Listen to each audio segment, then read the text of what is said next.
গরু চোর সন্দেহে এক যুবককে ধরতে গিয়ে না পেয়ে তার বাবা মাকে তুলে নিয়ে যায় ইউপি সদস্যের নেতৃত্বে থাকা লোকজন। এরপর সালিশ বসানো হয়, সেখানে ছেলেকে না পেয়ে মারধর করা হয় বাবা মাকে। এই অপমান সইতে না পেয়ে মা জ্যোৎস্না বানু বাড়ি ফিরে আত্মহত্যা করেন। এটা ওই আইতে 3টার সময় বলে সুজন চুরি করছে কিন্তু সোহেল আর সুজন একসাথে হয়ে আছে আমার ঘর, এক্সট্রা ঘর, আমার এক্সট্রা ঘর। এর মধ্যে ধরে নিয়েছে, থাপা ধরে নিয়েছে। আমরা দুসমুচি উঠছি, ওইটা কইতাছে কি আছে শুনি, এটা শুনবার দেবো না, আমার ধরে নিয়েছে।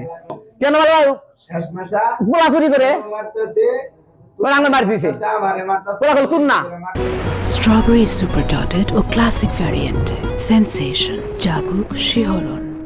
পুলিশ ও স্থানীয়রা জানান, বৃহস্পতিবার রাত 2টার দিকে খলিলহাটা গ্রামের ইউপি সদস্য নায়েব আলীর বাড়িতে গরু চুরির চেষ্টা করেন কয়েকজন। এরপর রাত প্রায় 3টার দিকে প্রতিবেশী সুরুজ্জামানের বাড়িতে তার ছেলে সুজন মিয়াকে চোর সন্দেহে ধরতে যান নায়েব আলীর নেতৃত্বে কয়েকজন। তবে সুজনকে না পেয়ে তার বাবা সুরুজ্জামান ও মা জ্যোৎস্না বানুকে তুলে নিয়ে যাওয়া হয়। পরে বৃহস্পতিবার সকাল 9:30টার দিকে বিষয়টি নিয়ে সালিশ বসে। সালিশিতে ওই এলাকার তোতা মিয়া ও সোহেল রানা সহ 3 পরিবারের 8 সদস্যকে মারধর করা হয়। পরে জ্যোৎস্না বানু বাড়ি ফিরে আত্মহত্যা করেন বলে জানান স্থানীয়রা। সকাল 9টার সময় এলাকার বেশ কিছু যুব সমাজ আমার বাড়ি থেকে ধরে নেওয়া যাওয়া ধরে নিয়ে যাওয়ার বলে বাবুল তোমার ডাকে একটা কথা বলে আইসে পড়বা। তাই আমি গেলাম, যাওয়ার পরে বাবুল বলতেছে ভিতরে বসো। আমি কেন ভিতরে বসবো? কয় তোমরা চোর, আমি চোর আগে শনাক্ত করেন।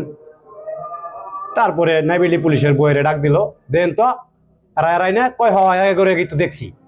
তারপরে আমাদের বাইন দিয়ে এলো পাথার এইভাবে মারতে থাকলো।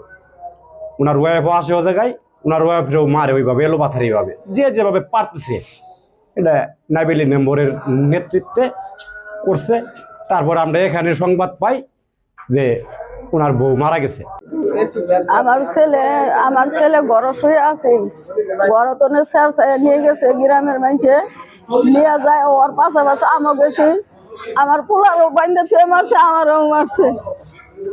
আমি বাবা মার খাই অনু পড়ে গেছিলাম, ওই বাড়ির লোকজনে ভালো পানি ডালছে। আমরা আমার বোলারা যে সৎ, আমার বোলারা আমি চাই এটা বিচার করবে না। আমরা যারা ধরে আনছে নিরাপদে মানুষের ধরে নিয়েছে, এটা আমার বিচার চাই। আসার পরে তখন মনে হয় যে সুরুজের এবং আসামি সহ ওরে মারছে, আবার সুরুজ ভাইয়ের বইয়েরে নিয়ে উনিরেও মারছে। মারার পরে আগে গরম ফার্স্ট টানাইছে না কি করছে এটা আমরা দেখিনি। পরে মরার পরে কোন মহিলা নাহি না কারা যায় খোঁজ করছে যে ঘরের ভিতরে মারা গেছে। সালিশের লোকেরা ধরে নিয়ে গেছে রে, এবং সুজনের বিচারে সুজনের পানে ওর আম্মারে পাইছে, আম্মারে নিয়ে গেছে।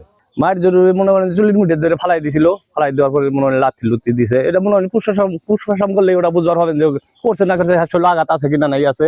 এটা আমার মুখের কথা বলে তো বললে তো লাভ নাই। তবে এসব অভিযোগ অস্বীকার করেছেন ইউপি সদস্য নায়েব আলী। আমি অনেক গ্রামের অনেক লোকজন আছে, তারা হয়তো মানে সে প্রচুর ধরলে যাওয়া হয়। তাই আমরা গ্রামের মাথা বর্ষ আমরা সবাই চেষ্টা করছি যে কেউ যেন কারো উপরে হাত না তুলে, এগুলি আমরা বলছি। কিন্তু আমার নামে যদি কেউ অভিযোগ করে থাকে যে মেম্বারের নির্দেশে মারধর করা হয়েছে, এটা সম্পূর্ণ বানোয়াট। এ ঘটনায় জরুরি সেবায় ফোন পেয়ে পুলিশ গিয়ে মরদেহটি উদ্ধার করে ময়না তদন্তের জন্য জামালপুর জেনারেল হাসপাতাল মর্গে প্রেরণ করেছে। আর বিষয়টি নিয়ে তদন্ত চলছে বলে জানিয়েছে পুলিশ। Tareq Ahmed, Asia post.